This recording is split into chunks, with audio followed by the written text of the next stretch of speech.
Asiye mukulu ego bayita Dre Cali ndoza kayimba kako kamayi bakayita ebisembayo ebisoka n'ebisembayo bwe lumu ku lwimbo lwasobola okubatenga lumuleta abamujjukira mu biseera bya COVID-19 omuyimbi ono yasobola okubatenga gira ku scene era omukulu gwe bayita Ykee Benda ngali mu company gye bayita Mpaka Records yasobola okubatenga mu signinga n'amutuleetera n'amutulaga era wendongo yasobola okubatenga etambula naye je buvuddeko mwana mulenzi ono asobola okubatenga adduka mu ggwanga n'agenda side ze Canada we byatambulidde omukulu ono yasobodde okubatenga yazzeemu n'ayita bannayuganda n'abategeeza nti ebintu byatabuse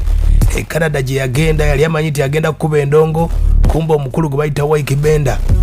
elinya yali sayininga mu Mpaka Records ennyimba zonna ziri under Mpaka Records era omukulu Ykee Benda yamutegeezezza okuyimba ojja kuyimba naye nga olina okuyimba nga byoyimba biri mu linnya ddala omukono gwe kutegeezaako bamuyita Andrew Katende Steven ge mannya gaago nno gwe bayita Dre Cali era yasala erinnya lye bayita Dre Cali yali sala mu linnya lye bayita Andrew batula ne Ykee Benda ne bagamba tuseetiize tutya era n'agamba nti erinnya Andrew kuno kwe yajja erya Dre ate Cali ekyo kibuga kiri mu Colombia ekyo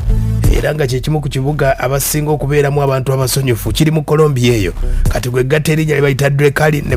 bagatta erinnya eryo era omukulu gwe bayita Ykee Benda n'asayininga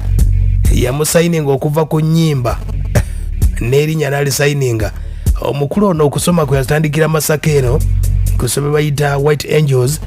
yagendako ku St. Mary's ekitovu awo senior A-level n'agenda ku Mengeses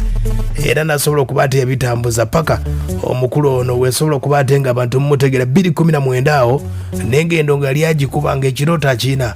omukulu gwe bayita Dre Cali kati yagaliwo nno Ykee Benda akutte wansi ne waggulu ategeezezza nti omukulu Dre Cali ennyimba zonna amannya gonna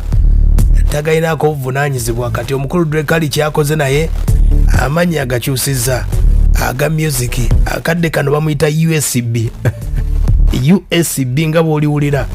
era bw'owulira omuyimbi ajja ku stage nga bamuyita USB omanya Dre Cali agambye nti akifunzizza mu bigambo bayita ultimate sound boy ye bw'ategeezezza naye ng'erinnya lyalonze baaba lyaba upcoming terijja nako katulinde tulabe naye ng'omukulu gwe bayita Ykee Benda ye agambye erinnya lye bayita Dre Cali eryo lye nga Mpaka Records kati omukulu kwe kusala amagezi era enteekateeka yonna nga bwetambudde ayinawo tune egenda okubatenga ejja budde bwonna ogenda kubatenga ogiwulira omukulu ono Dre Cali owulire ng'endongo agikuba USB obaani yamulondedde erinnya naye baaba wetogera bannaffe aba Mpaka Records balinawo baana balenzi ba Yuga Boys batera okubatenga amanejinga olw'ensonga nti okuva Dre Cali we amudisappointinga mu ndongo ye ono omukulu kwe kubatenga yafuna ba Yuga Boys endongo mweri bagitambuza naye nga katusabire omukulu gwe bayita Dre Cali akadde kanakyali mu Canada eyo naye nga asuubizza okubatenga akomawo naye nga omukulu Ykee Benda avaayo nga amukolemedde olw'ensonga nti yamufiiriza ssente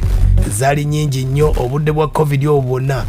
Dre Cali tewali yali amumanyi wabula bamutegeera ku Ykee Benda naye ng'endongo yeyo bweyimiridde